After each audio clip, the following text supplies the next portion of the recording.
Hey guys, how are you? I hope you're all doing very well. This evening I'm going to be doing a review of a comedy from Sweden. This is spoken in multiple languages. You've got Swedish, French, Spanish, German, Russian and English. You've got English subtitles, released in the year 2013, directed by Felix Herngren. And this film is called The 100-Year-Old Man Who Climbed Out a Window and Disappeared. So the story to this film, you've got a man who is celebrating his 100th birthday in a nursing home, and he's a little bit depressed because he feels like his life has ended. So in his younger days, he's had a very colourful life. He has been in the wars, he has been a spy, and he's an explosives expert, so he likes blowing things up. So he's a little bit deranged, but he seems like a very likeable chap. So on his day of his 100th birthday, he decides that he wants to go on one last adventure by going through his bedroom window and going along and just not really having a destination, but just seeing where life takes him. So when he goes to the bus station, he is told by this skinhead biking gang member to mind his suitcase while he goes to the toilet. So because this 100-year-old man, he's starting to lose his mind a little bit, he forgets that the guy wanted him to hold the suitcase, so he takes the suitcase with him. And he doesn't know that the suitcase contains a lot of money. And so this money belongs to an English gangster who the bikies are working for, and this gangster wants his money back. He's absolutely furious, and he wants the bikies to track down the old man, kill the old man, and take the money back. So pretty soon this old man is being pursued, and this is what brings back all of his younger days, and he's basically having a very thrilling adventure that he has been seeking. So whether or not he comes out of this ordeal in one piece is something you're going to have to find out for yourself, because that's as far as I'm going with my synopsis.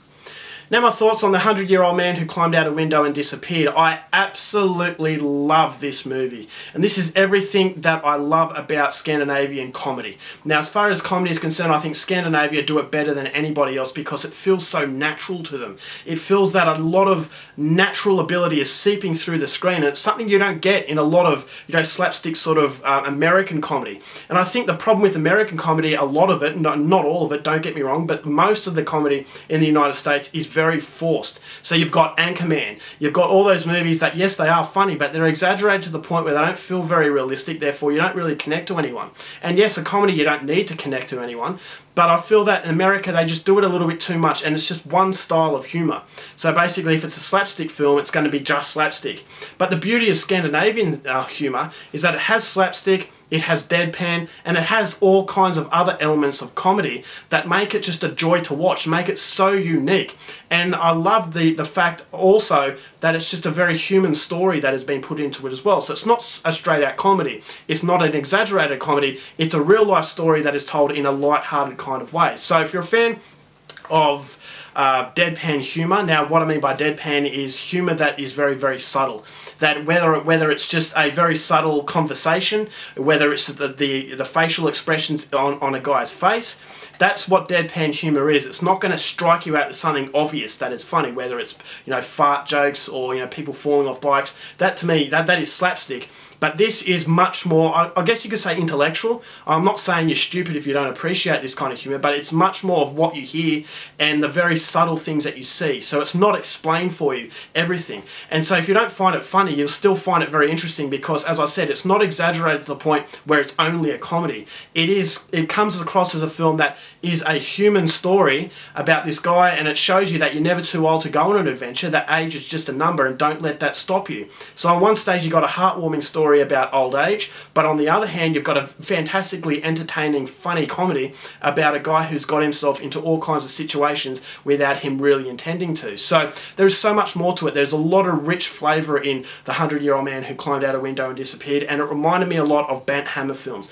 Bent Hamer is an absolutely fantastic Norwegian deadpan humour director who made Kitchen Stories and O'Horton, which are two comedies that I absolutely love. I believe that 100-Year-Old Man Who Climbed Out a Window and Disappeared is better than those films, but it shares a lot of similarities in the fact that it is a movie that will make you think about your own life, that will make you feel good about your own life, but at the same time it's a movie that will really make you laugh. Now this is a very dark humour. It's a lot darker than the Bent Hamer films in that there are some moments where you think to yourself, that was horrible, but it was really funny. Just the way that it was executed, it was just, it makes you laugh, but it makes you feel bad about laughing at it. Now, not all of the jokes are very dark, and not all the situations are very dark, but that's what I meant by combining a lot of different elements of comedy. You've got dark humour, you've got deadpan humour, slapstick humour. All that is snowballed into a film that is just an absolute joy to watch. Now, the acting, I believe the old guy, the main guy, is a comedian who is very popular in Sweden. I can see why. He has, once again, so natural the way that he delivers his lines, and I'm just thankful that the script was able to let these actors shine. And the beauty of it is that not one character overshines the other. So the main character is the best guy, he's the funniest guy, he's the most interesting guy. But the beauty of it is that when that guy's not actually in the movie, it's still very interesting because each and every character has a lot of attention to details. So none of them are just basically a fuzzy face in the background. Each and every scene commands attention because all the characters are very rich in flavour, and that the story is very, very well done. And I love the fact that it goes on a journey. As I said, it's a very heartfelt journey, but at the same time it will really make you laugh. And I love the flashback scenes. I thought the flashback scenes of his younger days, he comes up, he's talking to Hitler, he's talking to Stalin, he's been across all kinds of situations. And I love basically how the main character unravels. You sense that this guy has led a good life, and that you want him to go on an extra adventure because the life he's living right now at the start of the film is inside an old person's home. So it's a depressing atmosphere. So you want him to get out, and you want him to relive those glory days that he had in the past. So I love the flashbacks. I thought they painted a guy very well, and nothing in the film is a distraction. I thought the continuity was very fluent, and it's everything that you want from a very good comedy. So I thought the ending was great, makes you feel really good about yourself. And so if you're a fan of dark humour, definitely go out there and see it. And if you've had a bad day, even though it is dark humour, there is a lot of charm to the film. And as I said, there's a lot of, it's just a very heartwarming experience, and it's an experience that I'm so glad I had, and I would urge everybody out there to go and see it because this is a masterpiece of the comedy genre. So there is no surprise here that I'm going to give The 100-Year-Old Man Who Climbed Out a Window and Disappeared 5 stars. Alright guys, that's my review. Hope you enjoyed it. Till next time, keep watching movies, and I'll see you later. Bye.